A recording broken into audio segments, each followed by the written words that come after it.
Alright, so Darnell wanted me to review this in the producer's cut. First, I'll review the theatrical cut of Halloween, The Curse of Michael Myers. Well, I thought, I've been putting this off for a while now. Thought, you know what, now is the time. I actually, just finished it, as you can see on my TV. I just finished watching it. I haven't seen this film since 2009. Long time, yeah, I know, long time. Darnell wanted me to review this, and I thought, hey, give it another chance. You did this with Rob Zombie's Halloween, and now Halloween, The Curse of Michael Myers. Alright. I'm going to be honest with you. I tried really hard going into this movie and not think about how the Thorn stuff bothers me. But you know what? It still bothers me. It bothered me then, and it bothers me now. And I have a pretty good reason for that. I have a good reason to have a bone to pick with that. Now, it's fine that Darnell and other people like this movie, but I'm sorry. If it weren't for that whole Thorn crap, this movie actually wouldn't be so bad. I would rate this movie higher if it weren't for Thorn. And the reason to blame for Thorn is because in Halloween 5, they rushed it and they didn't know what they were doing. They just rushed it. They just simply put stuff in the movie just for the sake of putting it there. They didn't have a plan. And because of that, we suffered the consequences for that, and we got this stupid Thorn crap. Why do I have a strong dislike for Thorn? Okay, as some of you know, Halloween, the original Halloween, is the movie that really got me into horror. Excuse me again. Michael Myers in the original was terrifying. No rhyme, no reason. He is a blank. He is evil in the shape of a human being, hence his name, The Shape. Hence as to why he was credited as The Shape in the original movie.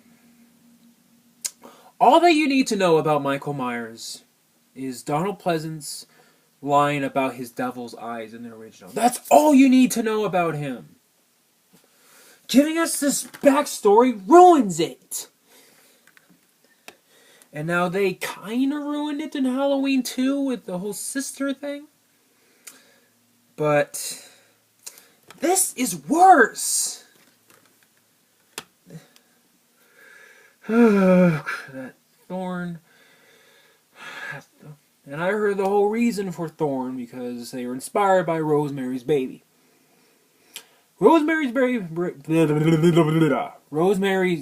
is a good movie, but just because, if you're gonna put something in it from you're inspired by, that's fine, but at least have it be natural. I'll give Daniel Farron's props that he at least did the whole Thorn thing in an intelligent way. But that's still not saying much. It still ruins. Michael Myers is no longer The Shape. They never learned their lesson about this. They did it in this, and they did it again in Rob Zombie's Halloween. And then in Rob Zombie's Halloween 2, he's freaking... He's a hobo.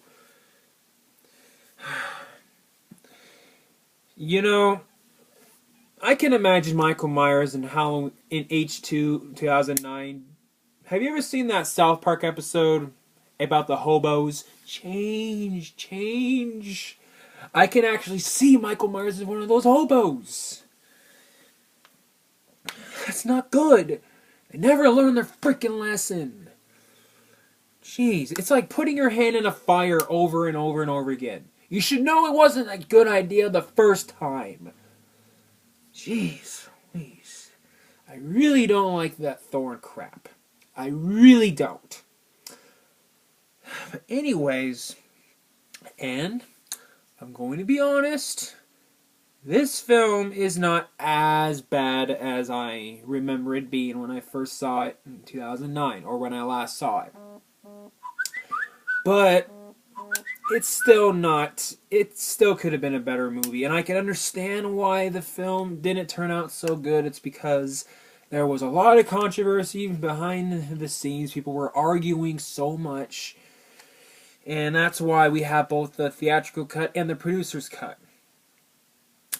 Now, I understand why Darnell likes this movie because it reminds him a lot of the first movie. And when I watched it again, yes, it did remind me of the first movie. But yeah, sometimes there's a little bit too much. Like sometimes it's like yes, sometimes having those nods to the original is good, but sometimes it went a little bit too far. It just feels like you're just watching the same movie all over again. Finding that balance is really, really hard. And if anybody can pull that off, then bravo. Alright. What I liked is that this movie actually did have some suspenseful scenes. Like the whole scene like when Deborah first encounters Michael Myers when he's behind her and all that. And like the whole, Michael cuts her with the axe.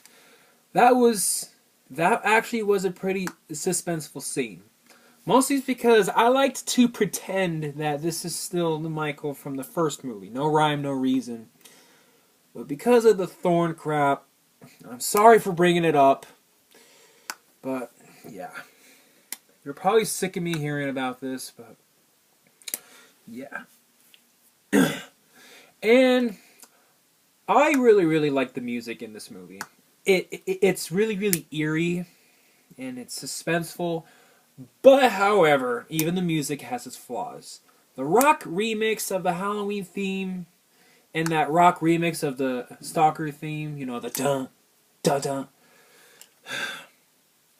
You know that the music in a horror movie isn't scary when you're headbanging instead of biting your nails. That's what I was doing. That's not good. That's not good. Stuff like that should only exist as fan remixes on YouTube, not in an actual freaking Halloween movie. And yes, this movie does answer some questions from Halloween 5, but it also leaves us with more questions. Like, first of all, it leaves the viewers, lead it on. Like, it leaves us hanging. It's like, okay, who is the father? And I know in the producer's cut, they give us the answer, and it's Michael Myers. Yes, Michael Myers raped his niece. I'll get to that later when I rewatch the producer's cut. You see, I can understand why they cut that out, but it leaves us hanging. It leaves the film with a plot hole. And a lot of people give J.C. Brandy shit, but to be honest with you, I personally didn't have a problem with her. She really didn't have much to do in the film anyway. And I'll give the film props like the makeup effects and the gore effects for her death scene actually looked pretty good. So I'll give the film props for that. And Tommy Doyle, played by Paul Rudd. Alright, he was an unsympathetic character to me. And that's really bad. Why? Because he's first introduced staring at freaking Kara Stroh, played by Marion Hagen, through that magnifying glass. Now, I can understand why he would be looking out the window and all that, because he's looking out for Michael Myers. But the first shot having him stare at her makes him look like a freaking pervert. And because of that, it makes him less sympathetic. Now, I can understand why he would be all obsessed with Michael Myers because of how he traumatized him as a kid. But that right there made him less sympathetic. And that's really bad for your hero of the film. And there's one other character who reminded me a lot of Butthead from Beavis and Butthead, and I thought that was pretty amusing. I don't know if that was intended or not, but I thought that was pretty funny. It was probably because, Beavis and Butthead was a really, really popular show at this time, and I can see why. Because it's like cool.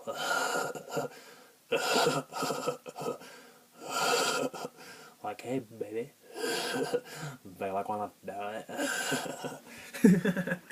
Anyways, let's get serious now.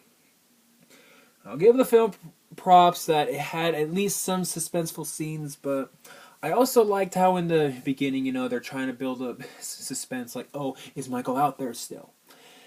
My problem with that is that it's not as effective. It's because right before that, they showed some kills. If they would have, did the whole, oh, is he out there still first, and then the kills, that would have been more effective. And John's head exploding, the real jerk. It makes no sense, but it is at least a cool effect. And it kind of makes me wonder, the character John and Deborah were obviously named after John Carpenter and Deborah Hill. John Carpenter, I know, is not an asshole, but this John character in this movie was a real asshole. And it just kind of made me think, so does Daniel Ferrance think of John Carpenter as an asshole? Maybe I'm just overthinking it, but yeah. And also, the filmmakers kind of lead you on as to thinking that, oh, Danny's going to become the new Michael Myers. But it never pays off.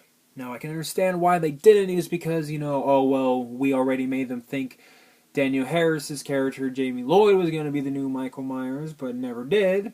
Well, okay, if you're not going to give us payoff, don't put it in there. Don't just put it in there for the sake of putting it in there. And yeah, I know that sounded wrong, but shut up. But yeah, they just should have taken out the whole thing about them leading you on that Danny is going to be the new Michael Myers, because that was kind of unnecessary. And the whole ending, it just it just makes you question. It's like, what? Yeah. That's my brutally honest opinion about Halloween 6. And one more thing, the mask looked a little bit off at times, but maybe that's just me. But yeah, that's my honest opinion. Now to watch the producer's cut. Take care, guys.